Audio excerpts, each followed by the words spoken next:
Sound wave पढ़ेंगे मात्र 10-15-20 minute और उसके बाद अपन चालू करेंगे अपना कैलोरीमेट्री और थर्मोमेट्री नए पृष्ठ से नया अध्याय। एक आखिरी चीज 10-15 मिनट की रह गई है जो वैसे इंटेंसिटी के साथ भी पढ़ाई जा सकती थी, पर मेरा ऐसा अनुभव है कि इसको आखिरी में पढ़ाया जाए तो फील थोड़ी ज्यादा आती है। छोटा सा टॉपिक है, याद करो अपन डॉपलर इफेक्ट पूरा पढ़ चुके थे।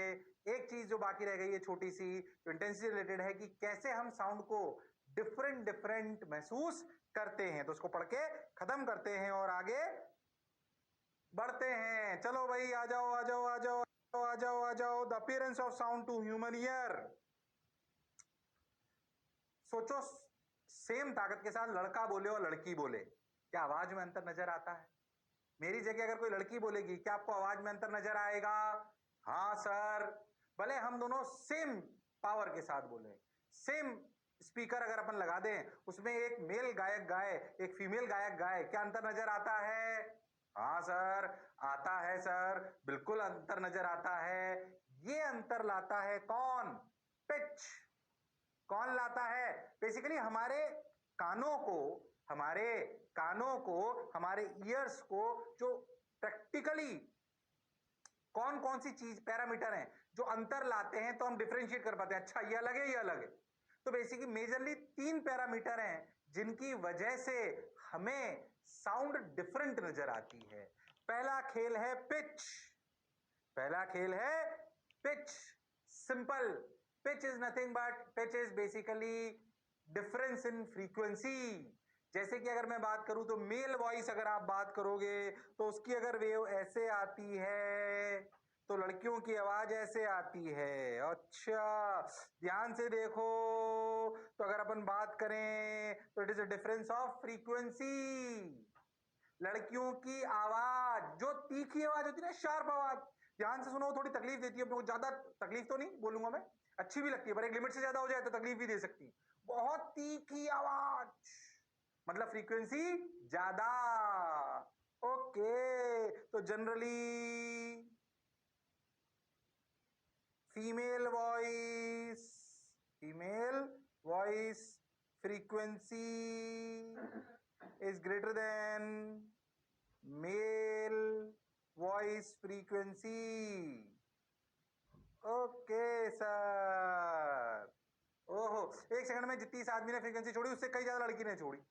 तो तीखी जो आवाज होती है उनकी फ्रीक्वेंसी ज्यादा होती है, तो फ्रीक्वेंसी ज्यादा तो तीखापन महसूस होता है आवाज में। अच्छा, इसे कहते हैं पिच ऑफ वॉइस। क्या कहते हैं? Pitch of voice. Okay sir, इसे क्या कहते हैं? Pitch of voice. Okay sir, बात समझ आई सर, मजा भी आया सर। तो सिंपल, पिच मींस फ्रीक्वेंसी, ज्यादा फ्रीक्वेंसी तीखी आवाज, लड़कियों की आवाज तीखी, फ्रीक्वेंसी ज्यादा। क्या ये डिफरेंस क्रिएट करती है? हाँ, ये डिफरेंस क्रिएट करती है। तो भाई पहला अंतर समझ में आया पिच की वजह से। ठीक सर, बात समझ में आई। पहला अंतर क्या था भाई? फिर से देखो, पिच क्या था? पिच। बिल्कुल सिंपल सी बात। इसमें एक जो मेन फैक्टर जिसपे सवाल आते हैं जनरली लाउडनेस होती है। क्वालिटी भी ऐसी नॉर्मल सी एक चीज होगी। लाउडनेस को आगे समझते हैं। पिच अपने को बात समझ आ गई। लाउडनेस लाउडनेस मतलब कितनी ज्यादा दमदार, मतलब दमदार का मतलब आप फ्रीक्वेंसी से मत समझो। लाउडनेस मतलब जैसे एक मान लो छोटा सा स्पीकर लगाओ गाने का और एक बड़ा लगा दो, गाना सेम बज रहा है पर बड़े में क्या हो रहा है? क्या आवाज की ताकत पावर ज्यादा है? क्या इंटेंसिटी ज्यादा है? ज्यादा इंटेंसिटी तो कानों पे ज्यादा एनर्जी, तो क्या ज्यादा तेज सुनाई देगा? हाँ सर, बोल मैं ही रहा हूं, पर सोच तू अपनी वॉल्यूम बढ़ा ले। बड़ा वॉल्यूम, क्या बढ़ाया तूने? फ्रीक्वेंसी नहीं। क्या मेरे बोलने का पैटर्न चेंज हुआ? नहीं, पर वॉल्यूम बढ़ा देगा तू अपने स्पीकर की, अभी बढ़ा के देख तो क्या बढ़ेगी?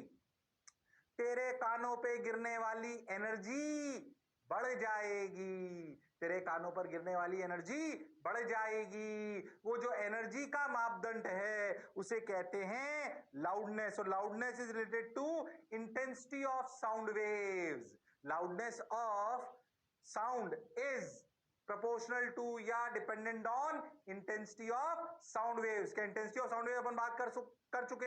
अरे हाँ सर, इंटेंसिटी होती है sir watt per meter square, sir joule per second per meter square. हाँ सर हम जानते हैं, what per meter square. Okay, अब सोच, तू अगर अपने स्पीकर की वॉल्यूम को कम कर दे भाई, अगर तुम अपने स्पीकर की वॉल्यूम को कम कर दो तो सोचो तुम्हें सुनाई देना बंद हो जाता है। अच्छा ऐसा नहीं, अच्छा तू अपने कान को बहुत पास ले जा तो हो सकता है सुनाई देना बंद हो गया तेरे को इतनी दूरी पर पास ले जाए तो सुनाई देने लग जाए, क्योंकि इंटेंसिटी थोड़ी बढ़ जाती है पास आने पे। हाँ सर, बात समझ आती है तो बात, यानी कि एक लिमिट ऐसी होती है जिससे कम अगर इंटेंसिटी हो तो हमारा ह्यूमन ईयर सुन नहीं पाता। नॉर्मल ह्यूमन ईयर, जिनके कान खराब हो गए हो वो उस पर भी नहीं सुन पाएंगे, वो अलग बात है, पर नॉर्मल ह्यूमन ईयर एक लिमिट से बिलो इंटेंसिटी पर सुन नहीं पाता। उसे कहते हैं आई नॉट। क्या कहते हैं? आई नॉट। ओके सर, एक नॉर्मल आदमी बोला, एक बोला, ठीक है वो तो अपने समझ में आता है। आ जाओ ध्यान से समझे, अब समझ। तो जो आई नॉट एक इंटेंसिटी है, आई नॉट पहले फॉर्मूले सामने समझ, I naught equal to minimum intensity to hear for a normal man. किसी भी एक नॉर्मल मैन के लिए एक मिनिमम इंटेंसिटी क्या चाहिए कि इससे कम अगर हुई तो आपको सुनाई नहीं देगा, तो आपको सुनाई नहीं देगा। जब आपको सुनाई देना बंद हो जाएगा जिस इंटेंसिटी पे, वो इंटेंसिटी जीरो नहीं है पर आपको सुनाई देना बंद हो गया। हाँ, इसकी वैल्यू प्रैक्टिकली होती है 10⁻⁻12 what per meter square. Normal आदमी के लिए, हर आदमी के लिए वेरी करती है। एवरेज नॉर्मल आदमी की इंटेंसिटी जिससे कम वो सुन नहीं सकता, इससे कम अगर इंटेंसिटी होगी साउंड सोर्स की आपके कान पर तो आपको सुनाई नहीं देगा, तो आपको सुनाई नहीं देगा। ओके सर, बात तो समझ आई सर, ठीक है। मतलब इस इंटेंसिटी पे सोचो तो हियरिंग जीरो। ओ हो, तो पता है हमें कितना सुनाई देता है, इसको नापने के लिए एक अलग फॉर्मूला दिया गया। इंटेंसिटी से नहीं देखते उसको, नॉर्मल आदमी से इंटेंसिटी समझाते ना, समझ नहीं आता। उनके लिए एक स्केल बनाया गया जिसे बोलते हैं डेसिबल स्केल। फॉर्मूला याद होना चाहिए, डेसिबल स्केल। फॉर्मूला सुने, साउंड लेवल को नापने का एक तरीका, एक फॉर्मूला बनाया गया नॉर्मल इंसान के लिए जो कंपेयर कर पाए साउंड को, वो कहलाता है डेसिबल में। और उसका फॉर्मूला है 10 log to the base 10 I by I not. और जो ये फॉर्मूले से चीज आती है इसे बोलते हैं साउंड लेवल, और उसकी यूनिट होती है डेसिबल। क्या होती है? डेसिबल। फॉर्मूला याद रखें, 10 log to the base 10 I by I not. I not क्या है? यानी कि वो मिनिमम वैल्यू जो आदमी सुन सकता है, आई जो रियलिटी में प्रेजेंट है, रियलिटी में प्रेजेंट है इंटेंसिटी। तो जो इंटेंसिटी प्रेजेंट है upon I not is the base level, इससे कम तो आप सुन ही नहीं सकते हो। अरे हाँ भाई, तो सोचो जब आप आई की वैल्यू आई नॉट रख दोगे तो ये वैल्यू जीरो आ जाएगी, ये वैल्यू जीरो आ जाएगी। यानी कि जब मैं जस्ट सुनना चालू करता हूं तो साउंड लेवल जीरो माना जाता है, उसे बोलते हैं जीरो डेसिबल। क्या बोलते हैं? Zero decibel. इसलिए रात को 2 बजे भी ये फॉर्मूला अपने को याद होना चाहिए। इस फॉर्मूले पे सवाल आ सकते हैं लाउडनेस के, स्टैंडर्ड फॉर्मेट है, ज्यादा घुसने की जरूरत नहीं है। जो स्पीच थेरेपिस्ट एंड ऑडियोलॉजिस्ट जो होते हैं, जो डॉक्टर होते हैं, ऐसे जो कानों में मशीन वगैरह लगाते हैं, वो इन्हीं सभी लेवल्स को चेक करते हैं टन टन करके आपके कान पे कि आपको सुनाई देता है कि नहीं सुनाई देता। उसके हिसाब से देखते हैं आप कितने डेसिबल पे सुन पाते हो, फिर उसके हिसाब से वो आपकी मशीन लगाते हैं। तो ये अगर आप कभी भी इस तरह की स्टडी में जाओगे तो आपको ये बात बताई जाएगी। अभी फॉर्मूला याद रखेंगे, 10 log to the base 10 I by I naught. I naught is the minimum intensity which a normal human ear can hear, is 10 to the power minus 12 what per meter square, ये लिखा हुआ है। हाँ sir, यानी कि जब मैं just सुनना स्टार्ट करता हूं तो जो मेरी डेसिबल होती है, साउंड लेवल होता है, वो होता है जीरो। तो अपन साउंड लेवल को जीरो के डेसिबल से चालू करते हैं, तो अपन समझते जाते हैं कि अच्छा क्या हो रहा है। पहले बता, जो मैं बोला क्या चमका? अरे हाँ ना तो बोलना पड़ेगा, अरे सोच लो, अरे पक्का? हाँ सर, बिल्कुल सही सर। बोलो क्लियर, बोलो क्लियर। अब ये फॉर्मूले पे सवाल आ सकते हैं भैया, लाउडनेस का मतलब कितनी ज्यादा इंटेंसिटी है, और उसका फॉर्मूला डायरेक्ट इंटेंसिटी कंपेयर नहीं करते, एक फॉर्मूला दिया गया डेसिबल के रूप में जो आपको याद होना चाहिए, 10 log to the base 10 I by I not. Okay sir, बात समझ आई सर, अच्छा भी लगा सर, वाह वाह सर। अब क्या करें सर? आगे बढ़ो, बढ़ते चलो, चलते चलो, देखते चलो। ओके सुनो भाई, चलो भाई ठीक है। बोले उतार लिया क्या? एक छोटे छोटे सवाल कराऊंगा, कर लोगे क्या? मान लीजिए मैं आपसे ऐसे ही छोटा सवाल पूछूं कि किसी जगह पे इंटेंसिटी, सोच के देखो। मान लो मैं आपको बोलूं कि किसी जगह पे इंटेंसिटी है 2 × 10⁻⁻11 वॉट पर मीटर स्क्वायर। चलो बताओ इस जगह पे साउंड लेवल क्या होगा? फॉर्मूले में रखना है और बेसिक मैथ्स आनी चाहिए। ओ हो बताओ। अगर इसमें शायद जरूरत पड़ेगी, देखना किसकी बताता हूं। log टू द बेस 10, 2 की वैल्यू होती है 0.3 अप्रोक्सीमेटली। इसकी जरूरत पड़ सकती है, इसकी जरूरत पड़ सकती है, बताओ। अरे बताओ मेरे लाल, इस सवाल को कर सकते हो क्या? अरे हाँ ना तो बोलो, अरे सोच लो, बोलो भाई बोलो भाई। 10 log to the base 10 I by I nought, I by I nought. अरे हाँ हाँ। अच्छा सर, सर फॉर्मूला बीटा होगा 10 log 10 आई की वैल्यू 2 × 10⁻11 अपॉन 10⁻12। 10⁻12 ने 10⁻11 को मार दिया तो 10 log 10 20। अरे हाँ सर, क्या इसे लिख सकते हैं? ध्यान से देखो तो 10 × 2 log a × b क्या होता है? क्या होता है? log a plus log b। ये पता है कि नहीं पता? अरे हाँ सर, तो देखो बेसिक सी बात। अच्छा तो इसे लिख सकते हैं 10 log to the base 10, 10 plus log to the base 10 into 2। Okay, log to the base log 10 to the base 10 क्या 1? और हाँ, और ये कितना? log to the base 10 into 2 is 0.3। अरे हाँ, तो 1 plus 0.3 is 1.3 into 10 is 13 decibel. अरे हाँ सर, बात तो आपकी समझ आई। क्या अगर इंटेंसिटी दे रखी हो तो क्या मैं साउंड लेवल निकाल सकता हूं? यानी कि अगर इंटेंसिटी इतनी हो जाएगी तो उस जगह पर साउंड लेवल 13 डेसिबल नापा जाएगा, 13 डेसिबल कहा जाएगा। ओके सर, बात समझ आई सर, मजा भी आया सर। बोलो क्लैरिटी है क्या? अरे सोच लो। यस सर, बिल्कुल सही सर। चलो, if the intensity is increased by a factor 20, by how many decibels the sound level increased? ओहो, करो इस सवाल को, बताओ भाई। वही फॉर्मूला है, if the intensity is increased by a factor of 20, 20 गुना बढ़ा दी इंटेंसिटी पहले से, तो बताओ कितने डेसिबल बढ़ गया? कर सकते हो तुम लोग, कर सकते हो तुम लोग। अगर पहले इंटेंसिटी आई थी, अब उसको 20 गुना कर दी, यानी कि 20 आई कर दी। अब तो बताओ कितने, how many decibels is the sound level increase? कितने गुना, गुना तो नहीं, कितने डेसिबल साउंड बढ़ गई अगर मैंने पहले वाली इंटेंसिटी को 20 गुना कर दी? बताओ, अरे बताओ। सिंपल बेसिक मैथ्स है, पर इतने सवाल आ सकते हैं भाई। करो करो।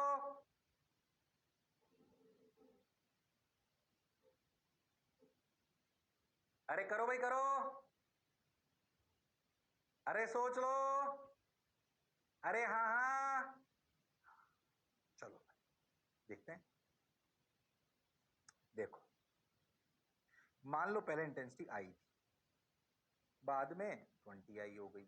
तो जब आई थी तो आई इनिशियल कितना था? सॉरी, बीटा से अपन लिखते हैं ना उसको साउंड लेवल को, तो बीटा इनिशियल कितना था? 10 log 10 I by I not. बाद में कितना था beta final? 10 log 10 20 I by I not.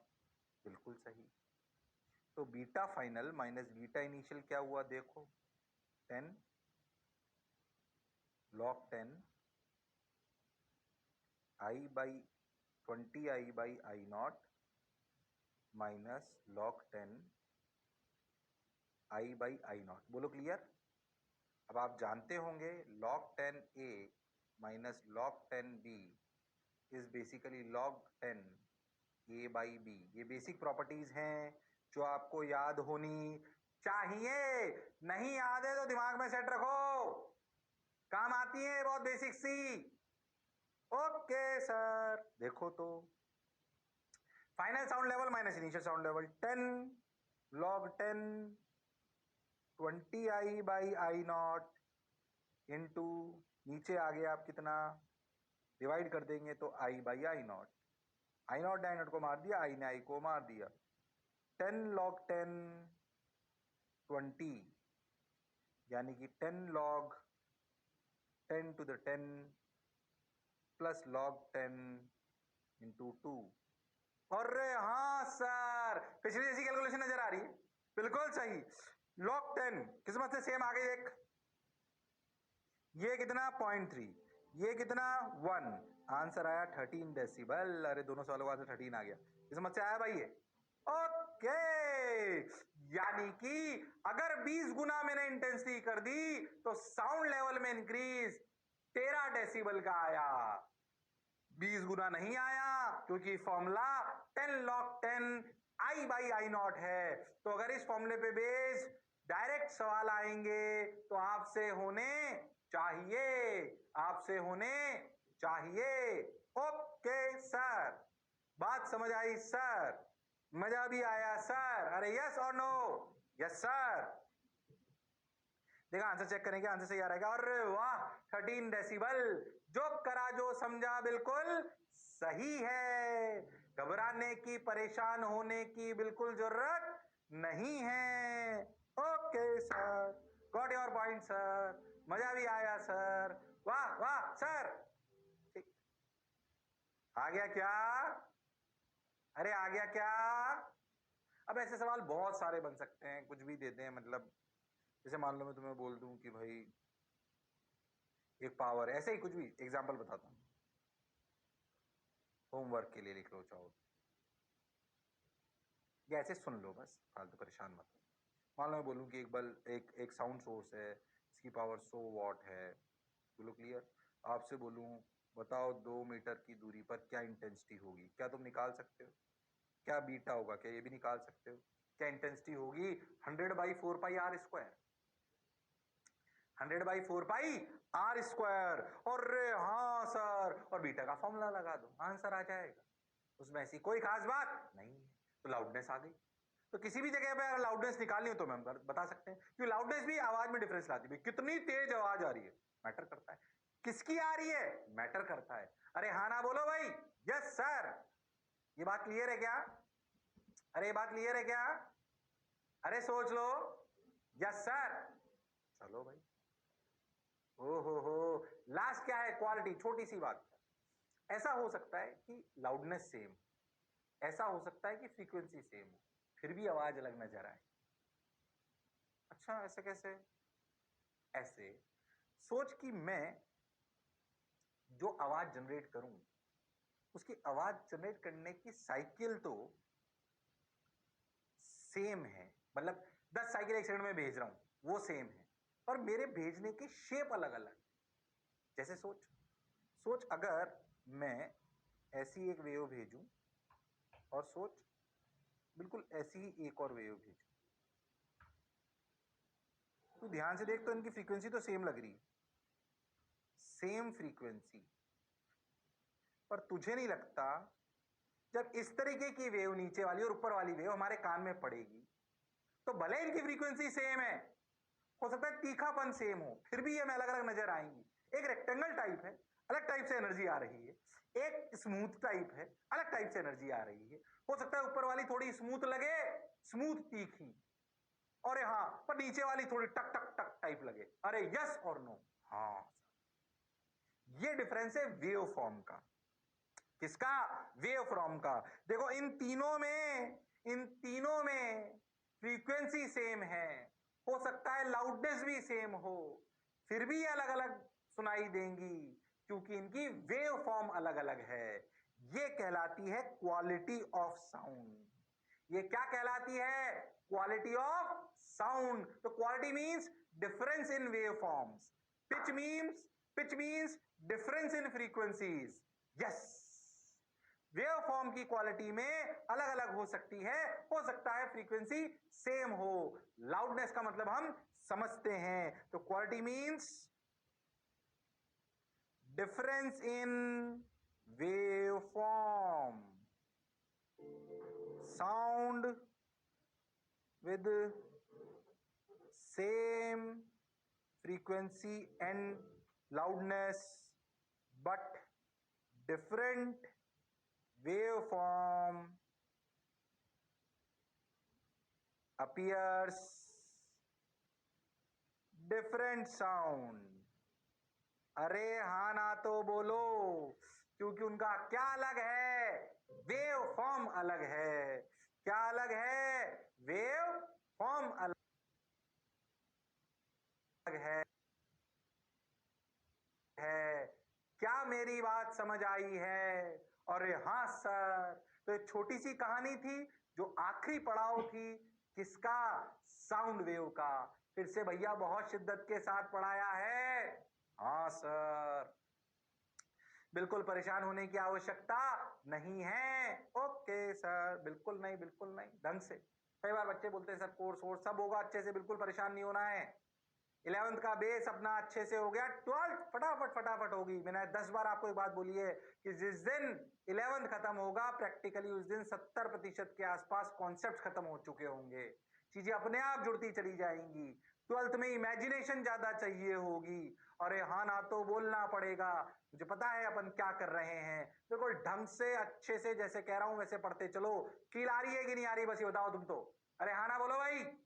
Course complete कराना इंपॉर्टेंट नहीं होता, सिर्फ कोर्स को अच्छे से कंप्लीट कराना इंपॉर्टेंट होता है। और हम बरसों से कर रहे हैं वो, उसके लिए मत परेशान हो, क्योंकि अच्छे से खत्म होगा आपका बढ़िया शानदार तरीके से। ठीक है, ये बात तो सर समझ आ गई। But different waveform appears different sound. Okay, तो ये कहानी समाप्त हुई वेव की। ये wave, SHM wave, sound wave एक साथ पढ़ना चाहिए। इसके बाद जब 12th में चालू करूंगा वेव ऑप्टिक्स, तब बोलूंगा ये तीनों चैप्टर पढ़ के आओ और पढ़ के रखना। तब दोबारा सारा रिवाइज नहीं हो सकता, आपको पढ़ के रखने होंगे। तब जब इलेक्ट्रोमैग्नेटिक वेव पढ़ाऊंगा तब भी बोलूंगा कि भाई इसको पढ़ के रखो। Okay sir, got your point sir. तो अगला चैप्टर शुरुआत करते हैं जिसमें इमेजिनेशन और ज्यादा चाहिए, क्योंकि उसको आपने महसूस तो करा है पर उसे आपने ऐसे डायरेक्टली देखा नहीं है। जैसे कि तवे के ऊपर आप अपना हाथ रख दो, पूरा नहीं रखना है, सिर्फ थोड़ा सा ऊपर रखो, क्या गर्माहट महसूस होती है? हाँ सर, बिल्कुल महसूस होती है। तो एक ऐसा अध्याय चालू होने वाला है जिसमें thermometry, calorimetry, heat transfer, thermal expansion, kinetic theory of gases, thermodynamics, ये छोटे छोटे छोटे छोटे छोटे कुछ बड़े चैप्टर मिलकर ये पूरे चैप्टर को बनाएंगे, जिसको अपन बोल सकते हैं complete chapter of heat. Heat and thermodynamics इसे आप पूरा बोल सकते हो।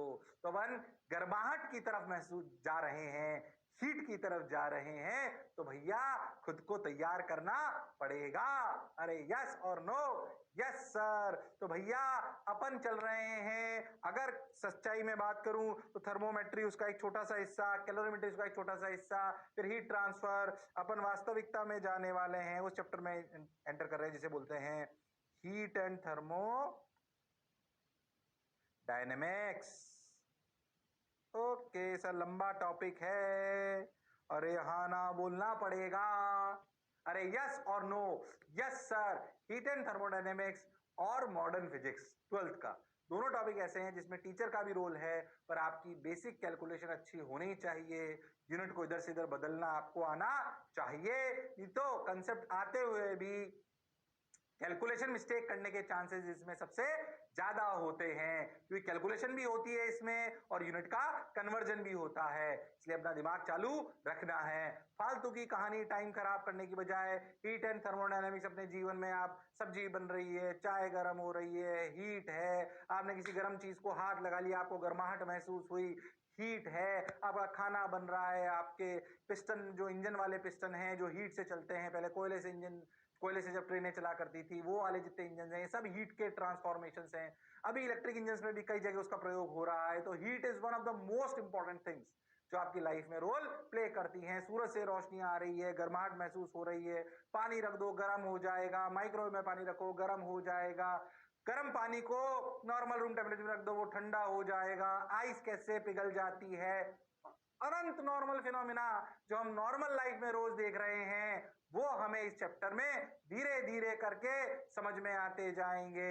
पानी को मटके में रख दो क्यों ठंडा हो जाएगा, टेम्परेचर गिर जाता है क्यों लेक जम जाता है, बहुत सारी चीजें, ओशन करंट्स क्या होते हैं, कैसे हीट इंजन का, बहुत चीजें पढ़ेंगे इसमें। इसलिए धीरे धीरे फील करनी आनी चाहिए, कोई एक साथ आपको नहीं पढ़ा सकता, धीरे धीरे आपका बेस बनाएंगे, मौज के साथ पढ़ोगे तो बात समझ में आएगी। आज का लेक्चर जो आने वाला है बहुत बेसिक है, आप सब लोग जानते हो, ये इक्वेशन आपने सुनी होगी, पीवी इक्वल टू एनआरटी काम में आएगी, प्रेशर, वॉल्यूम, टेम्परेचर, बहुत बेसिक बेसिक सी चीजें हैं। तो बहुत छोटी छोटी सी कॉमन टर्म्स अपन पहले पढ़ते चलते हैं।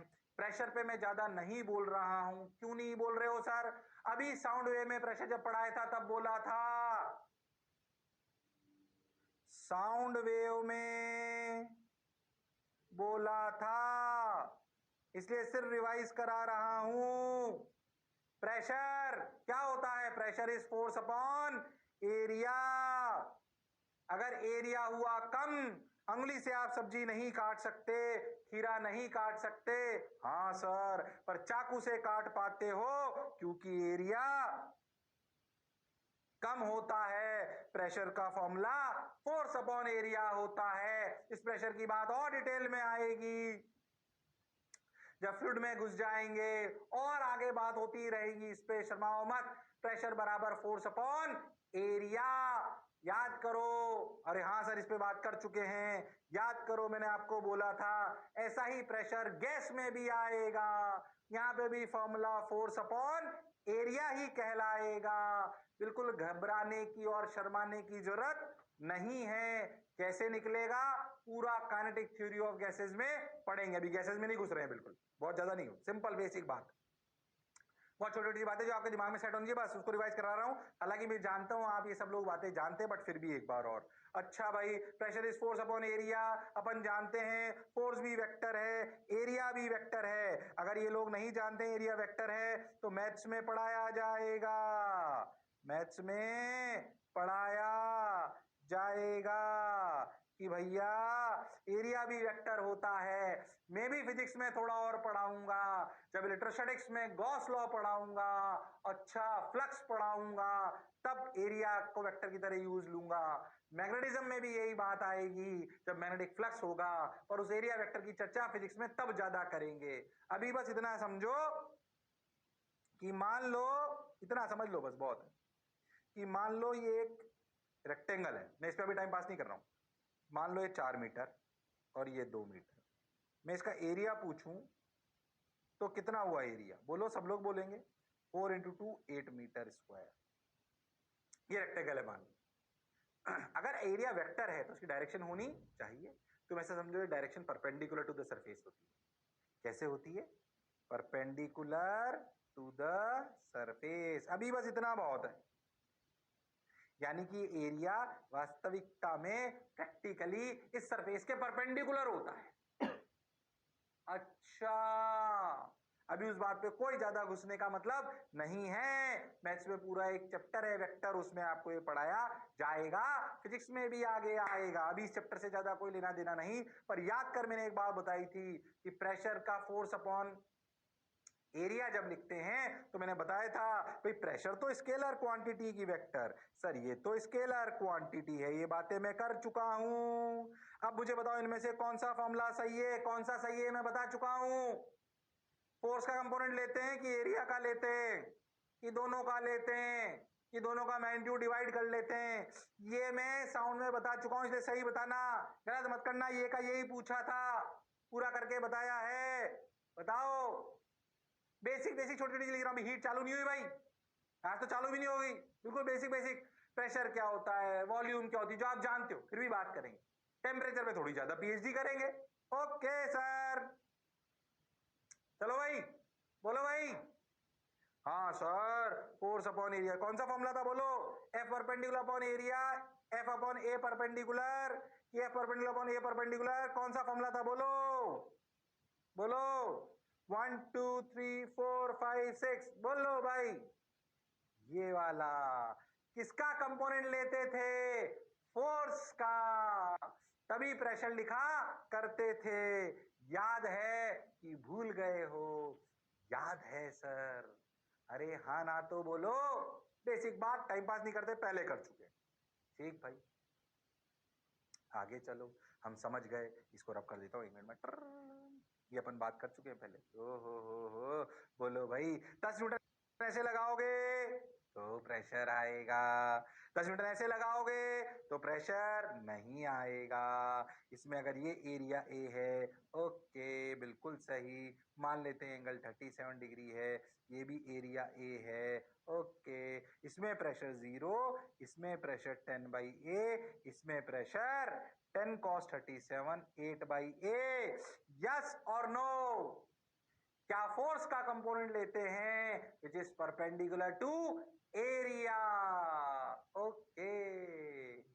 जनरली हम जब गैस वैस पढ़ेंगे ना अभी, तो आपको प्रेशर पता होगा, आपको फोर्स निकालना होगा।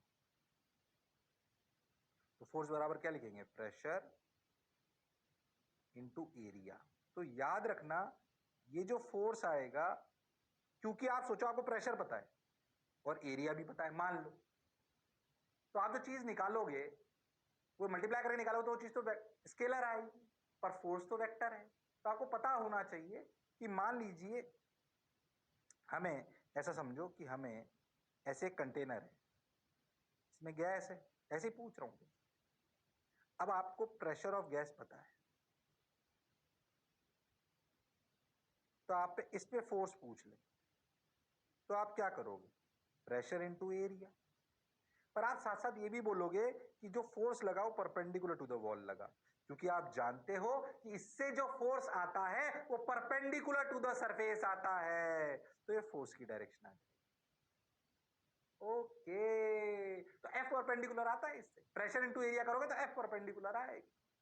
अरे हालांकि आएंगे ऐसे सवाल तो खूब कराए जाएंगे, अभी ज्यादा परेशान मत हो। बेसिक बात प्रेशर की पता होनी चाहिए। फोर्स अपॉन एरिया पहले भी बताया था, इसे न्यूटन पर मीटर स्क्वायर बोलते हैं, नॉर्मल में इसमें पास्कल बोलेंगे। आप 1 ATM भी बोलोगे। 1 ATM क्या होता है समझाऊंगा। ओ हो, बोलो क्लियर है क्या? अच्छे से समझाऊंगा, परेशान नहीं होना बिल्कुल। तो भाई पास्कल, ओके, बिल्कुल बेसिक बेसिक जो आप पढ़ चुके हो वही एक बार और रिवाइज करा रहा हूं, इनकी डिटेलिंग अपने आप होती जाएगी समय के साथ। ओके सर, ये बात तो समझ आई sir. Pressure is scalar quantity, जिसकी एक यूनिट है पास्कल। आप एक और जानते हो इसकी यूनिट है 1 ATM is 1.01 into 10 to the power 5 pascal. अभी अगर याद रख लो तो कोई बुराई नहीं है। 1 ATM हम जिस एटमॉस्फेयर में रहते हैं उसका नॉर्मल प्रेशर, जो हमको पूरे हमारे ऊपर प्रेशर है आपको पता नहीं पड़ता, आप अपने सर के ऊपर ऐसे पूरा एक सिलेंडर बना लो अनंत तक, तो जहां तक एटमॉस्फेयर है वहां तक के एयर भरी हुई है। क्या वो एयर आप पे प्रेशर लगा रही है? हाँ, वो प्रेशर 1 ATM और उसकी एसआई यूनिट में value 1.01 into 10 to the power 5 pascal. सोच तेरे सर पे हमेशा इतना प्रेशर रहता है, सोच। अरे यस और नो, तुझे लाइफ में प्रेशर रहता है ना, उससे बहुत ज्यादा प्रेशर पहले से तेरे पे है और तुझे महसूस नहीं होता। क्यों? क्योंकि तू जीवन जब से चालू हुआ तब से उसे देख रहा है, तुझे आदत है उसकी। बल्कि ये नहीं होगा तो अपन नहीं जी पाएंगे। अरे यस और नो? अरे हाँ ना बोलो भाई, यस और नो? यस सर, कोई बुराई वाली बात नहीं है। तो इतनी कहानी अपने को याद होनी चाहिए, इतनी कहानी अपने को याद होनी चाहिए। ओके सर, बात समझ आई सर, बेसिक प्रेशर की बात समझ में आनी चाहिए। ये कन्वर्जन अनवर्जन फॉर्मूले थोड़े बेसिक बेसिक याद रखो और चलो आगे। If the square, simple सवाल, if the pressure on a square wall of side 5 meter is 10 Newton per meter square, find the force acting on the wall। इससे आसान सवाल नहीं पूछ सकता, इससे आसान सवाल नहीं पूछ सकता भैया प्रेशर के लिए, कि किसी वॉल पर जो प्रेशर है, मान लो गैस कंटेनर जो भी बोला था, उसकी स्क्वायर वॉल 5 मीटर की है, बताओ, बता दो मेरे लाल,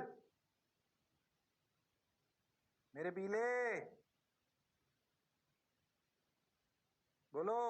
मान लो ये 5 मीटर की वॉल है, इसमें गैस भरी हुई है, टक टक टक टक टक टक टक टक टक टक टक टक टक टक टक टक।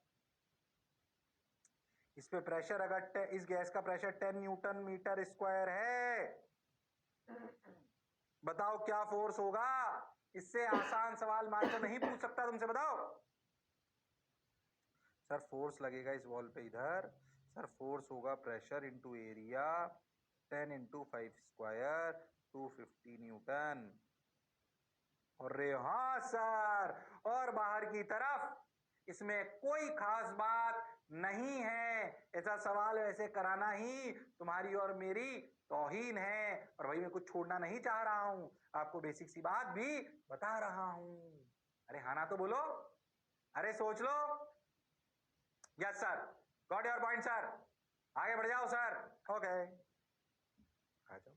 बेसिक सी बात, वॉल्यूम तुम जानते हो भैया, वॉल्यूम ऑफ क्यूब क्या होती है, ए इंटू बी इंटू सी, आप जानते हो। ऐसे गैस है, अगर मान लीजिए गैस ऐसे ऐसे कंटेनर है, मान लो उसकी हाइट ये है, उसका रेडियस ये है आर, ध्यान से देखो तो 10 सेंटीमीटर हो गया। पूछू इसकी वॉल्यूम क्या होगी, तो तुम्हें वॉल्यूम के फॉर्मूले याद होने चाहिए। इस गैस की वॉल्यूम, क्या गैस की वॉल्यूम वही होती है जो कंटेनर की होती है? मैं तो कह रहा हूँ कंटेनर की वॉल्यूम बता दो, क्या pi are square h, pi are square h. Volume आप सब लोग जानते हो कितनी जगह में वो फैला हुआ है, क्यूब की वॉल्यूम, क्यूबॉइड की वॉल्यूम, पैरेललोपेड की वॉल्यूम, कंटेनर की वॉल्यूम, सिलेंडर की वॉल्यूम, स्फेयर की वॉल्यूम, आप जानते हो ये बेसिक बात है। अरे यस और नो, टाइम पास नहीं करते हैं। वॉल्यूम स्केलर क्वांटिटी है, उसकी यूनिट मीटर क्यूब होती है, याद करो। डेसीमीटर क्यूब भी बोल सकते हैं, सेंटीमीटर भी क्यूब भी बोल सकते हैं। लिक्विड को अपन नापते हैं लीटर में, अगर नहीं जानते हो तो याद रखो 1 litre equal to 1 decimetre cube. आप जानते होंगे 1 डेसीमीटर इक्वल टू 10 सेंटीमीटर। अरे हाँ ना बोलना पड़ेगा। 1 metre equal to 10 decimetre. Okay, तो यहां पर रख दो, अगर 10 डेसीमीटर नहीं आया, बोलो क्लियर। तो 1 डेसीमीटर इक्वल टू, तो 1 metre equal to 100 centimetre. 1 decimetre cube is 1 litre. ये लीटर बहुत नॉर्मल यूज करने वाली वॉल्यूम की यूनिट है, इसलिए वो समझ में आनी चाहिए। 1 litre equal to 1 decimetre cube. सोचो 1 डेसीमीटर क्यूब को अगर सेंटीमीटर में कन्वर्ट करो तो देखो, क्या ये 1 डेसीमीटर इज 10 सेंटीमीटर, तो ये हो गया 10 to the power 3 centimetre cube. और 1 डेसीमीटर को अगर मीटर में लिखो तो क्या ये हो गया 10 to the power -3 metre cube. अरे हाँ ना बोलना पड़ेगा। ये वॉल्यूम के नॉर्मल कन्वर्जन और लीटर वाली बात आपको समझ में आनी चाहिए। लीटर में ही तो दूध लेते हो, 1 लीटर दूध, आधा लीटर दूध, ऐसे तो नहीं बोलते 1 किलो दूध। बोलते हो, मैं तुम में से कोई ना कोई होंगे कलाकार जरूर।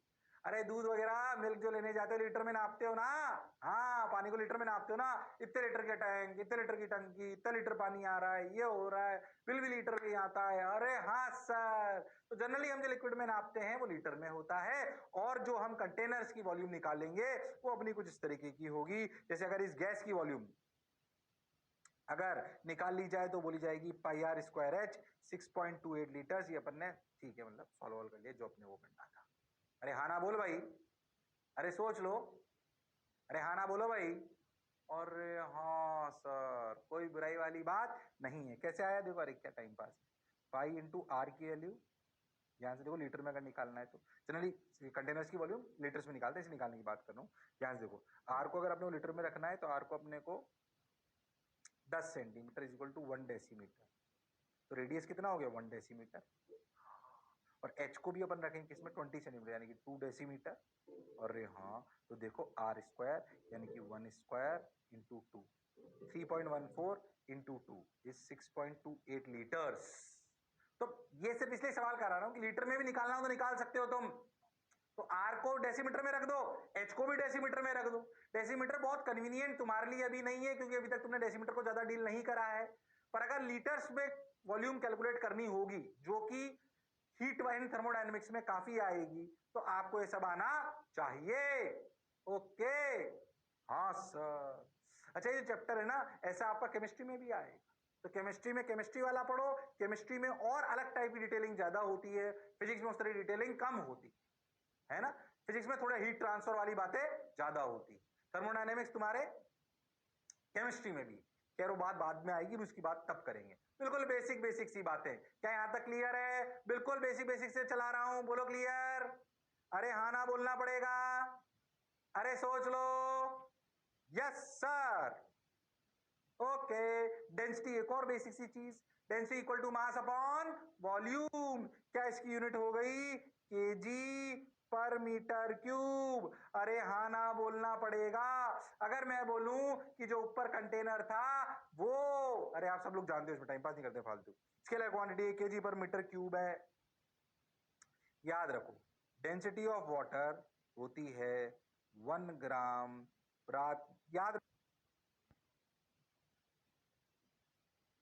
कर लो तो कोई बुराई नहीं है इसमें, 1 ग्राम पर सेंटीमीटर क्यूब। वन याद कर लो, ग्राम, और यूनिट याद रखो ग्राम पर सेंटीमीटर क्यूब। और ये ऐसे लिख सकते हैं 1000 kg पर मीटर क्यूब। मतलब इमेजिन करो कि तुम अगर तुम अगर तुम 1 मीटर ऐसे, 1 मीटर लगभग इतना, 1 मीटर ऐसे और 1 मीटर ऐसे का टैंक बना लो और उसमें पानी भरो, तो 1000 किलो पानी आ जाएगा उसमें। कितने किलो? 1000। ओ हो। अरे हाँ ना बोलना पड़ेगा भाई, अरे सोच लो, इमेजिन करो थोड़ा सा। अरे तुमने सोचा कभी ऐसे दूध को क्यों 1 किलो बोल देते हैं कई बार 1 लीटर की जगह? तुम्हारे घरों में जो अपने घरों में दूध आता है वो पानी जैसे होता है लगभग लगभग, उसकी डेंसिटी पानी वाली होती है ऑलमोस्ट, मान लो। अब सोचो 1 लीटर का क्या मतलब है? 1 लीटर का मतलब है 10⁻³ kg, सॉरी 10⁻³ क्यूब, पीछे देखो, या फिर 1 डेसीमीटर क्यूब, ऐसे भी लिख सकते हैं। अब सोचो, अगर मास की बात करूं, क्या मास को लिख सकते हैं डेंसिटी इंटू वॉल्यूम? अरे हाँ सर। अब सोचो 1 लीटर में कितना पानी होगा, 1 लीटर में कितना पानी होगा, सोचो 1 लीटर में कितना पानी होगा? 1 लीटर का मतलब 10⁻³ क्यूब। अच्छा, एक डेंसिटी ऑफ वाटर कितनी है? 1000, तो 1000 इंटू 10⁻³ 1 kg, यानी कि 1 लीटर पानी मतलब 1 किलो। इसलिए वो दूध को कई बार अपन 1 किलो को बोल देते हैं, क्योंकि 1 लीटर लगभग लगभग 1 किलो के बराबर होता है, क्योंकि उसकी डेंसिटी लगभग पानी के बराबर होती है। क्योंकि डेंसिटी ऑफ वाटर कितनी है? 1 ग्राम पर सेंटीमीटर क्यूब या 1000 ग्राम केजी पर मीटर क्यूब। अरे हाँ ना तो बोलना पड़ेगा, अरे सोच लो, अरे पक्का, अरे गारंटीड। हाँ सर, बेसिक सी बात तुम पढ़ चुके हो, फिर भी डेंसिटी अपन पढ़ लेनी चाहिए, density equal to mass upon volume. इतनी सी बात आपको समझ में आई। 1 लीटर पानी मतलब 1 किलो, क्यों ऐसा हो, इसलिए होता है। और डेंसिटी ऑफ वाटर याद रखो, जैसे 1000 kg पर मीटर क्यूब, आइस की कम होती है डेंसिटी, इसलिए तो तैर पाती है, खैर वो बात की बात है। 900 kg पर मीटर क्यूब होती है लगभग लगभग वो। खैर, बोलो यहां तक क्लियर? बेसिक बात प्रेशर पढ़ ली, बेसिक बात वॉल्यूम पढ़ ली, बेसिक बात डेंसिटी पढ़ ली। ओके सर, बात समझ आई? बिल्कुल कॉमन सेंस की, बिल्कुल नॉर्मल सी बातें जानते हो, फिर भी मैं पढ़ा रहा हूं एक बार, फटाफट फटाफट आ जाओ भाई। अच्छा, एक और चीज, रिलेटिव डेंसिटी और स्पेसिफिक ग्रेविटी। ओहो, ये टर्म भी आपने सुनी होगी, केमिस्ट्री में, हो सकता है फिर से समझ लो। रिलेटिव डेंसिटी किसी भी, क्योंकि वाटर हमारी बहुत अबंडेंट स्टैंडर्ड चीज है, तो किसी भी चीज की डेंसिटी कंपेयर करी जाती है पानी से। इससे? पानी से। तो रिलेटिव डेंसिटी और स्पेसिफिक ग्रेविटी का मतलब है कंपैरिजन विद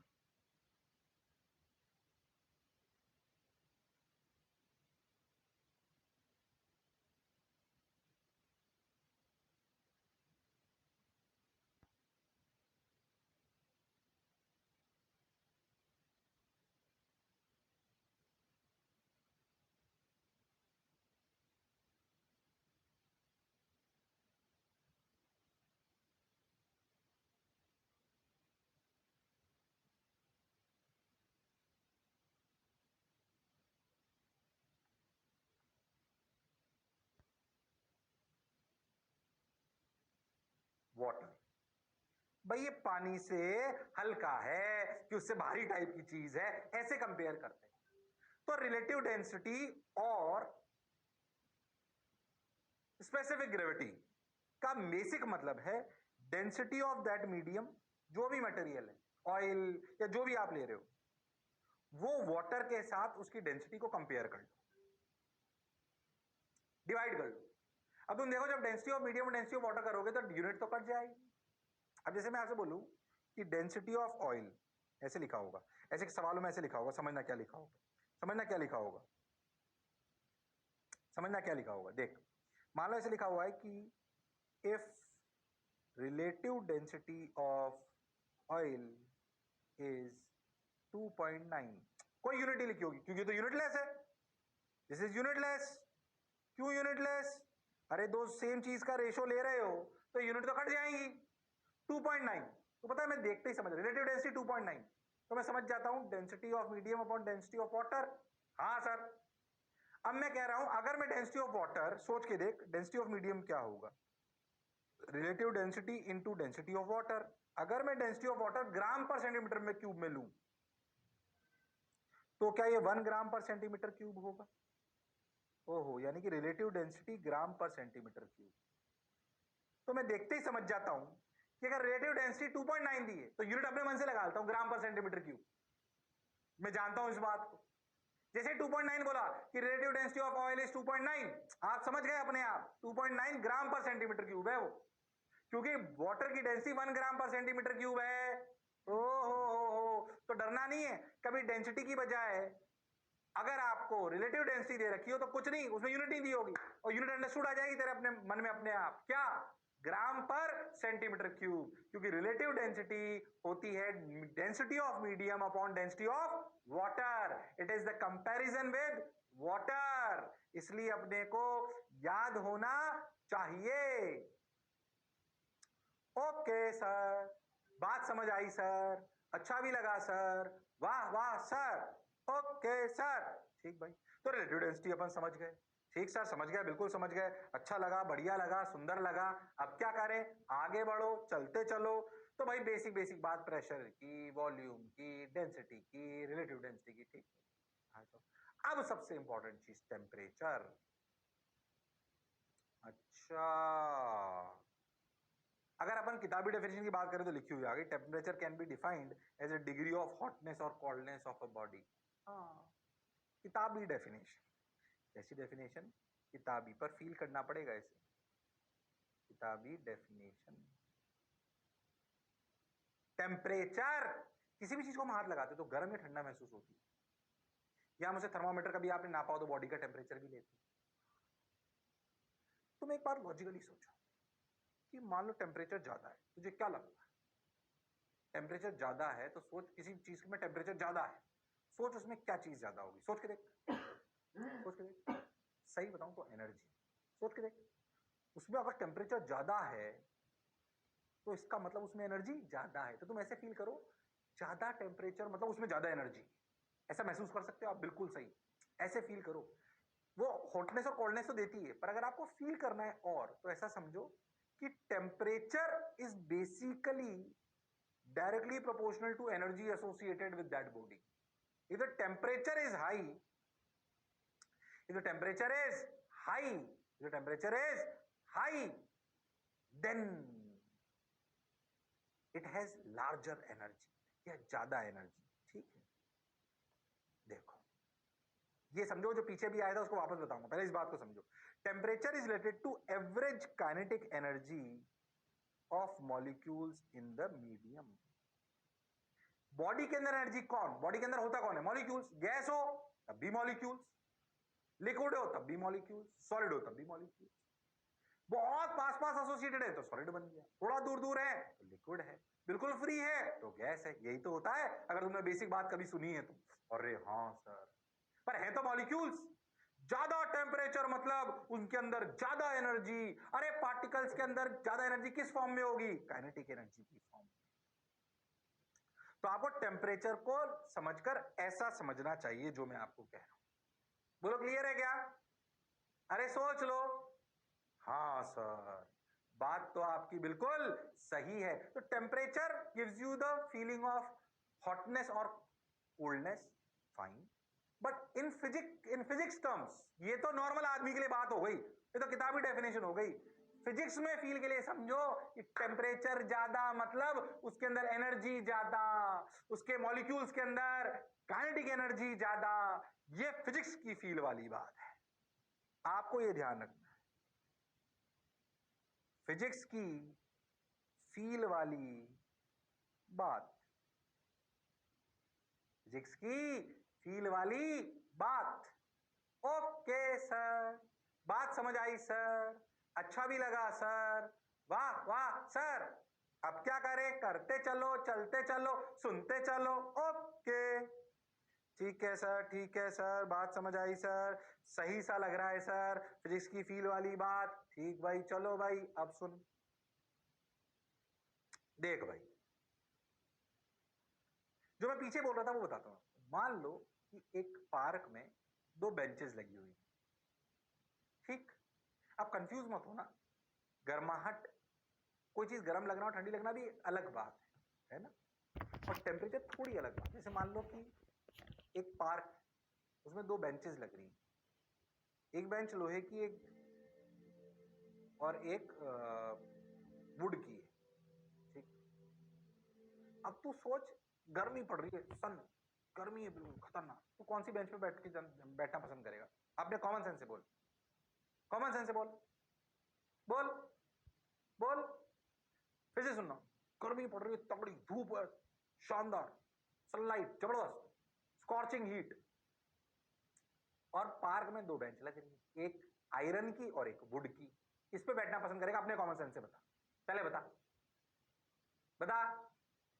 सर वुड वाली पे। बता क्यों, बता क्यों, बता क्यों? क्योंकि सर वुड वाली का टेम्परेचर कम होता है, वो कम गर्म लगती है सर, कम गर्म लगती है ना वुड वाली। हाँ सर, बिल्कुल सही। पर तेरा ये लॉजिक गलत है कि उनका टेम्परेचर वुड का कम था, ऐसा नहीं। टेम्परेचर अगर बहुत देर से दोनों बेंचेस रखी हैं तो दोनों का टेम्परेचर सेम है, और वो ही है लगभग लगभग जो एटमॉस्फेयर का है। अच्छा, पर फिर भी हम वुड वाली पे बैठना पसंद करते हैं। ये खेल है हीट ट्रांसफर का। वुड वाली अपनी गर्माहट आपकी बॉडी को ट्रांसफर धीरे धीरे करती, आयरन वाली तो जैसे ही आप बैठते हो, अरे वाह मिल गया बकरा, ये लो भाई, कड़ाकड़ हीट ट्रांसफर करती है। तो आपको जो हीट ट्रांसफर होती है ना, उससे आपको गर्माहट महसूस होती है। अब जितनी जल्दी जल्दी होगी उतना कष्ट होगा। ओहो, दोनों का टेम्परेचर सेम, तो हीट ट्रांसफर और टेम्परेचर अलग अलग बात। हमें जो चीज गर्म या ठंडी महसूस होती है उसका एक कारण हीट ट्रांसफर भी होता है। वो जल्दी जल्दी होगा तो हमें गर्माहट जल्दी महसूस हो जाएगी। तो कंफ्यूज नहीं हो, धीरे धीरे आपको इस अंतर को समझाऊंगा। जो पीछे डायग्राम आ रहा था समझे। विच बेंच फील्स, इसने उल्टा एग्जांपल ले रखा है, देखो क्या, ठंड है, ठंड है, बोलो। विच बेंच फील्स कोल्डर, वुड वाली कि मेटल वाली? मेटल वाली, फटाफट फटाफट वो ट्रांसफर करेगी। तो हीट ट्रांसफर और टेम्परेचर अलग अलग बात। इसी बॉडी का टेम्परेचर उसके अंदर के पार्टिकल्स की काइनेटिक एनर्जी को बताता है, और हीट ट्रांसफर उससे जो बॉडी अटैच करते हैं उसको वो कितनी रफ्तार में एनर्जी दे रहा है, वो फिनोमिना है। अच्छा,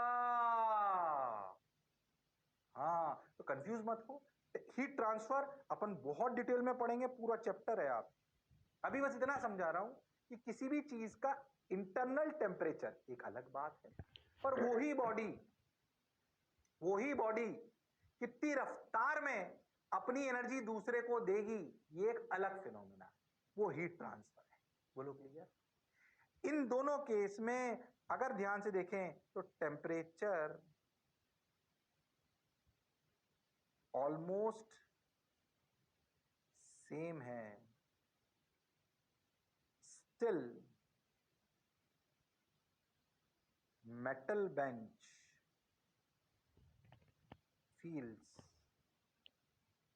colder because of heat transfer rate. क्या ये हीट ट्रांसफर अपने आप में एक टॉपिक है? हाँ, इसलिए हीट ट्रांसफर पढ़ेंगे अपन, कंडक्शन, कन्वेक्शन, रेडिएशन, अभी उसमें नहीं घुस रहे। अभी अपनी कहानी टेम्परेचर में। सिर्फ यहां ये समझाना चाह रहा हूं कि टेम्परेचर और हीट ट्रांसफर अलग अलग बात है। अभी टेम्परेचर में फोकस करो बस। हीट ट्रांसफर अपने आप में पूरा एक चैप्टर है जो इसी हीट एंड थर्मोडायनेमिक्स का पार्ट है। अच्छा सर, बात तो आपकी बिल्कुल सही है। ऐसा नहीं हीट ट्रांसफर अभी यहां पे नहीं आएगा, कैलोरीमेट्री में आएगा, थर्मोमेट्री कैलोरीमेट्री दोनों में आएगा, पर एक बेसिक अंतर टेम्परेचर और हीट ट्रांसफर में आपके पास होना चाहिए।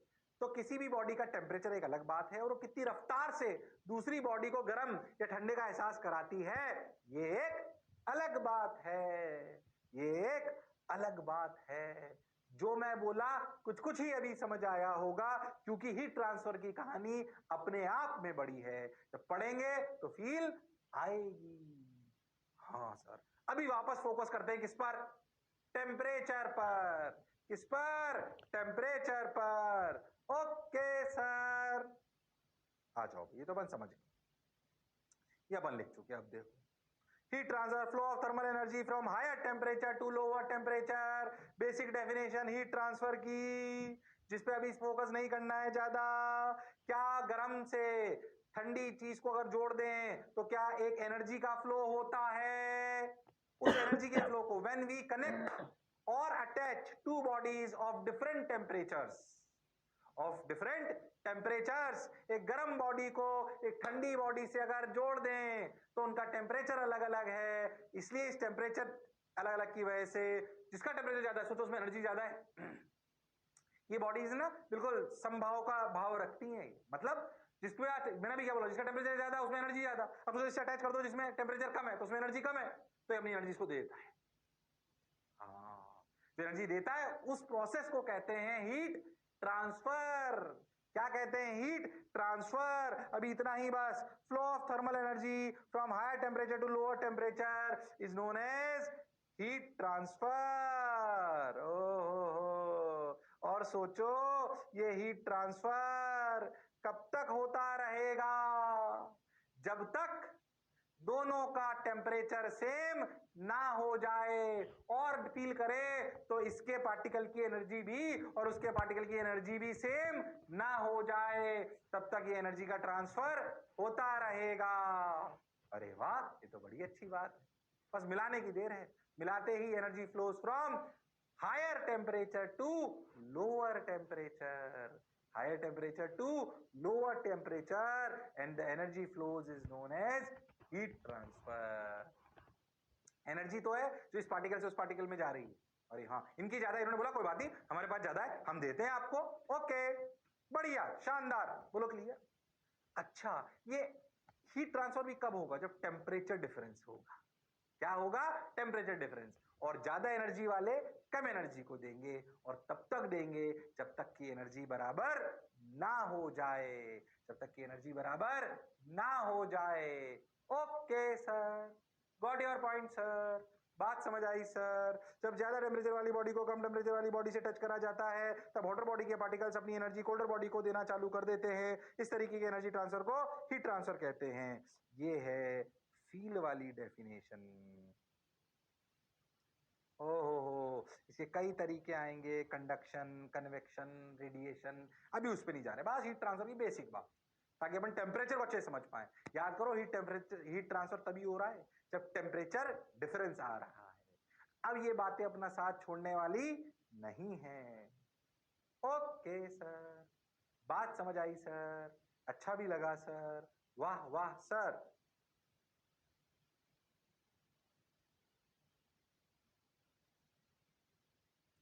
ठीक है सर, अच्छा लगा सर, बढ़िया सर। चलो भाई, हो गया क्या? अरे हो गया क्या? उतार ली किताबी डेफिनेशन और फील वाली डेफिनेशन दोनों हीट ट्रांसफर की। बस अभी इतना ही, बाकी पूरा चैप्टर है भाई हीट ट्रांसफर। तो 3 4 5 लेक्चर पढ़ेंगे अपन उसको। अरे हाँ, चलो भाई, बात करते हैं टेम्परेचर, हीट ट्रांसफर, वर्क और एनर्जी में डिफरेंस समझो, है ना। सही बताऊं तो टेम्परेचर अभी मैंने बताया is also associated with energy, पर इसकी यूनिट अलग आएगी। हीट ट्रांसफर तब आता है जब दो बॉडीज के बीच में टेम्परेचर डिफरेंस होता है, हॉट एंड कोल्ड। टेम्परेचर क्या बताता है, जैसे मैंने आपको बोला किसी बॉडी का टेम्परेचर है 10 और किसी का है 20, तो तुम समझ जाओगे 10 वाली कोल्ड है, 20 वाली हॉट है, कंपैरिजन देता है ना। जब इन डिफरेंस वाली चीज को जोड़ देते हैं तो एनर्जी का फ्लो होता है, वो है हीट ट्रांसफर। हाँ, जब हम किसी बॉडी पर धक्का लगाते हैं, मैकेनिकल कार्य करते हैं, फोर्स लगाते हैं, वो है वर्क, वो है वर्क। देखो, अरे हाँ भाई। और किसी बॉडी के साथ एनर्जी एसोसिएटेड दो तरीके से हो सकती है। याद करो, किसी ब्लॉक को अगर मैं ऊपर उठा लूं तो क्या उसमें एक पोटेंशियल एनर्जी होती है, यू। तो समझो, ध्यान से देखो, तो चारों चीजें एनर्जी से एसोसिएटेड है। अरे टेम्परेचर भी तो एनर्जी से एसोसिएटेड है, पर वो एक अलग चीज।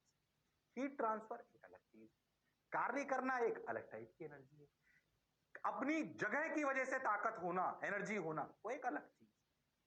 और हाँ सर, तो इसको उतारने की जरूरत नहीं है, इनमें थोड़ा थोड़ा अंतर समझने का प्रयास करो, क्योंकि इन सब में एनर्जी ही है। हीट ट्रांसफर में भी तो एनर्जी हो रही है, कार्य कर रहे हो तब भी तो एनर्जी ही है।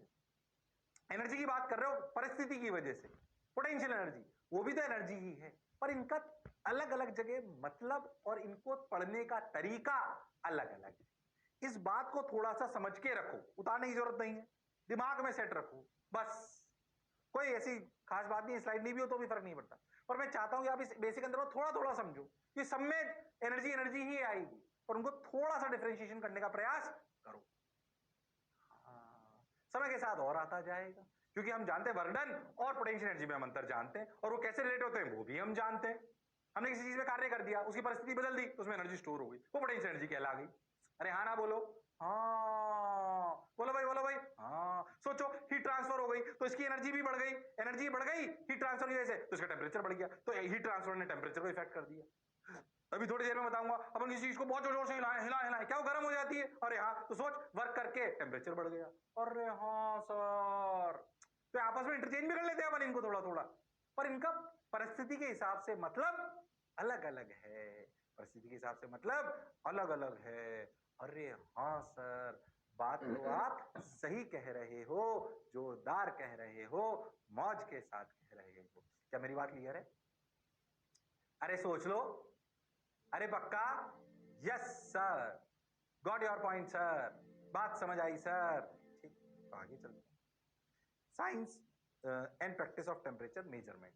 अब समझो, टेम्परेचर की बेसिकली बात करें तो ये यूनिट वाली बातें करनी पड़ेंगी, ये बहुत इंपॉर्टेंट है भाई साहब, याद होना चाहिए। इसको समझने का प्रयास करें, बहुत सारे स्केल होते हैं। अब समझो कि ठंडा गर्म तो एक रिलेटिव टर्म है ना। मान लो आप गर्म चाय और ठंडी चाय, प्रैक्टिकली सोचो तो आइस के सामने तो दोनों ही गर्म है, पर रिलेटिवली गर्म चाय और ठंडी चाय अलग अलग हो गई, है ना। चाय बनते ही पी ली तो गर्म, थोड़ी देर रख दी ठंडी, पर फिर भी आइस से तो दोनों गर्म है, तो रिलेटिव टर्म है गर्म और ठंडा। तो गर्म ठंडा को ऐसे थोड़ी बोलते ये गर्म है ठंडा है, ऐसे कैसे? तो रिलेटिव बात है ना, गर्म ठंडा जो हम नॉर्मल लाइफ में बात करते हैं, उसका कोई मापदंड तो होना चाहिए, उसके कोई फिक्स पैरामीटर तो होने चाहिए। तो हमने अपने जीवन में कुछ बेसिक चीजें देखी, उनको एक फिक्स स्टैंडर्ड मान लिया। कौन कौन से फिनोमिना बताता हूं। जैसे आइस एक पर्टिकुलर ठंडक पर जम जाती एटमॉस्फेयर में, क्या ये बिल्कुल कॉमन फिनोमिना है, हर जगह होता है? इसको एक स्टैंडर्ड पॉइंट मान लिया, फ्रीजिंग ऑफ आइस या freezing of water, freezing of ice का फ्रीजिंग ऑफ वाटर। और याद करो, एक पर्टिकुलर टेम्परेचर पर पानी को अगर उबालो तो वो स्टीम बन जाता है, एवोपरेशन ढंग से पूरा, बॉइलिंग ऑफ वाटर बेसिकली। अरे हाँ, ये भी एक नॉर्मल फिनोमेना है, और पानी बहुत नॉर्मल चीज, जनरली अवेलेबल। तो हमने एक दो स्टैंडर्ड बनाए थे, फ्रीजिंग ऑफ वाटर और बॉइलिंग ऑफ वाटर। क्या ये बहुत स्टैंडर्ड फिनोमेना है? इंडिया में भी जैसे होंगे, यूएस में भी वैसे ही होंगे, वो एक फिक्स चीजें हो गई। तो पानी की वो अवस्था जब वो जम जाती है, उस जगह जो उसका टेम्परेचर है उसे एक स्टैंडर्ड बात, एक स्टैंडर्ड पॉइंट मान लिया गया। और पानी जिस गर्माहट पर उबल जाता है उसको भी एक स्टैंडर्ड पॉइंट मान और इनसे कंपेयर करना चालू करा बाकी परिस्थितियों। Okay, to compare something, we should have some standard points. Like when I will say potential energy of the block over here is mgh, I'll be able to say this when I know that potential energy at this point is zero.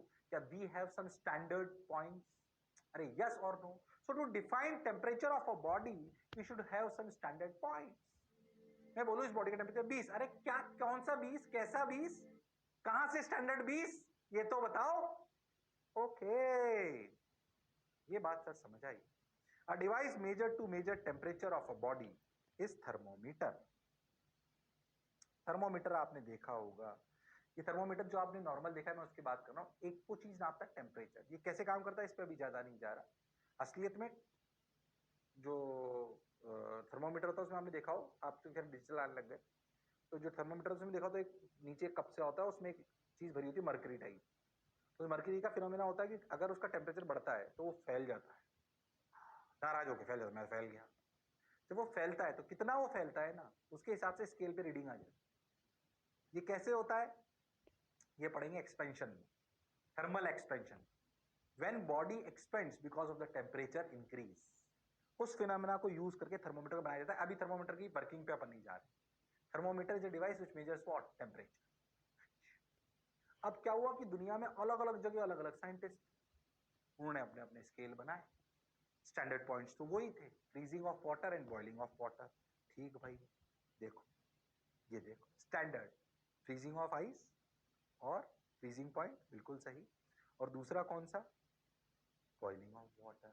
Freezing of ice और boiling of water अगर इस thermometer से नापा जाए तो ये standard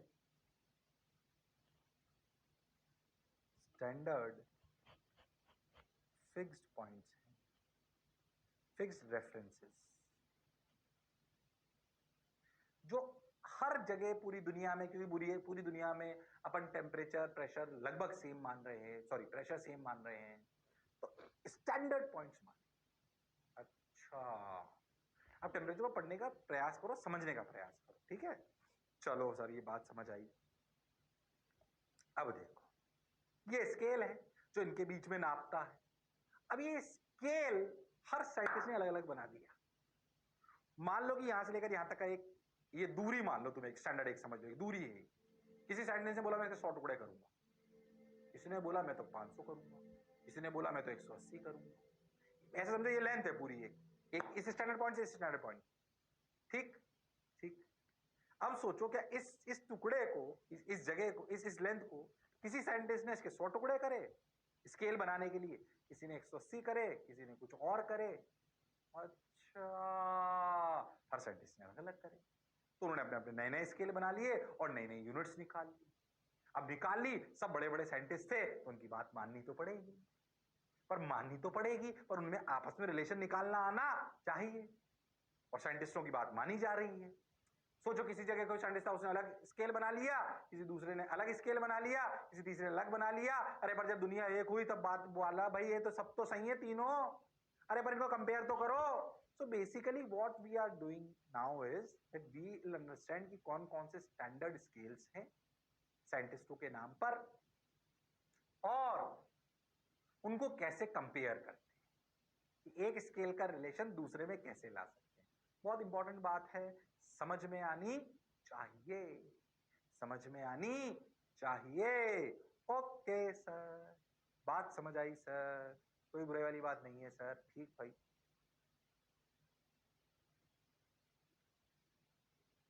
अब सुनिए, ये बात समझ में आई। To basically define temperature scales, we need some standard references. So in world we have two standard references, one is freezing of ice and one is boiling of water, sorry freezing point और boiling point। ठीक, ये बात समझ में आ गई। अब समझिए, आ जाओ, अब देखो कौन कौन से साइंटिस्ट है। ये देखो, ओ हो सेल्सियस स्केल, ओ हो, देखो इन्होंने अपने नाम के हिसाब से, कैरोलस लिनेकस ने अपने नाम के हिसाब से एक सेल्सियस स्केल बनाया, साइंटिस्ट थे। उन्होंने बोला भाई बहुत आसान, कि जिस जगह फ्रीजिंग होती है उसे 0 मान लो, 0 डिग्री सेल्सियस। और जब पानी बॉयल हो जाता है तो 100 मान लो। तो उन्होंने अपना स्केल को बहुत आसान रखा, फ्रीजिंग को माना 0 और बॉइलिंग को माना 100 और बोल दिया ये 0 डिग्री सेंटीग्रेड, ये 100 डिग्री सेंटीग्रेड, इनके बीच में इक्वल अगर 100 पार्ट कर लें तो उनको 1 degree 2 degree 3 degree 4 degree 5 degree 6 degree up to 100 degree. Simple, इन्होंने बिल्कुल सिंपल रखा। अच्छा, और किसी जगह और कोई साइंटिस्ट, उन्होंने जैसे कि देखो कौन आए, देखो डैनियल गैब्रियल फ़ारेनहाइट। आपने देखा होगा अपन अपनी बॉडी का टेम्परेचर फ़ारेनहाइट में आपने जनरली, आपने जो किताबों में पढ़ा होगा। उन्होंने बोला भैया अपने लॉजिक से, उनके अपने कंसर्न थे, उनके एक्सपेरिमेंट पे अपन नहीं जा रहे हैं। उन्होंने बोला मैं तो फ्रीजिंग पॉइंट को 32 डिग्री फ़ारेनहाइट मानूंगा, 32 डिग्री फ़ारेनहाइट, और बॉइलिंग को 212 मानूंगा। देखो तो इसमें डिफरेंस कितना, 180 डिग्री फ़ारेनहाइट। यानी कि उन्होंने इस सेम लेंथ के स्केल को 180 डिग्री में तोड़ दिया। अरे हाँ, जबकि सेल्सियस आपने कितने में तोड़ा था, 100 में। ओके, 3 स्टैंडर्ड स्केल्स आएंगे तुम्हारे। कौन कौन से, सेल्सियस स्केल, फ़ारेनहाइट स्केल और एक केल्विन स्केल। और सुनो, पहला वाला लिख लिया था, सेल्सियस स्केल ने क्या बोला, 0 डिग्री, मैं लिख देता हूँ चाहो तो। सेल्सियस स्केल ये रहा 0 और 100, और अब अपना कौन आया फ़ारेनहाइट, उन्होंने क्या बोला 32 और अब आए लॉर्ड केल्विन, उन्होंने अपना केल्विन स्केल बनाया, अगेन बड़े साइंटिस्ट। उन्होंने बोला भैया फ्रीजिंग पॉइंट है 273 केल्विन और बॉइलिंग पॉइंट है 373 केल्विन। डिफरेंस देखो कितना, यहाँ पे डिफरेंस है 100, ये डिफरेंस है 180, हाँ, और इनका डिफरेंस कितना है केल्विन, आपका इनका डिफरेंस है फिर से 100। लो भाई, अब घबराओ मत, मेरा फोटो कहां से आ गया। मैं तो कह रहा हूं कोई भी स्केल बना लो, मैंने अपना नया स्केल बना लिया। मैं तो मैं भैया किसी की बात नहीं मान रहा, मेरा नया स्केल मान लिया मैंने, अपना नया स्केल क्या कि भैया फ्रीजिंग पॉइंट को मान लो 50 एनवी और बॉइलिंग पॉइंट को मानो 500 एनवी। ऐसे कोई मानेगा नहीं, परेशान मत। मैं तो कह रहा हूं कोई भी स्केल बना लो, अपन नया बना लिया साहब। तो मैं कोई भी नए स्केल से भी, स्टैंडर्ड यही है आपके तीनों, ऐसे मत सोच लेना एनवी स्केल कहां से आ गया, ऐसे ही बना लिया, कुछ भी बना लिया कि भैया फ्रीजिंग पॉइंट में मान लूंगा 50 एनवी है ना, नई यूनिट टेम्परेचर की 50 एनवी, एनवी ओके, तो 50 एनवी और 500 एनवी। मैं आपको सिखाना चाहता हूं इन सब में आपको कंपैरिजन करना आना चाहिए, कंपैरिजन करना आना चाहिए। हाँ सर, ये बात आपकी बिल्कुल सही है, हमें इनमें कंपैरिजन करना आना चाहिए। इनको आपस में कैसे रिलेट करेंगे, ऐसे स्केल होते ही हमें समझ आ गया, पर इनको आपस में कंपेयर कैसे करेंगे ये हमें आना चाहिए।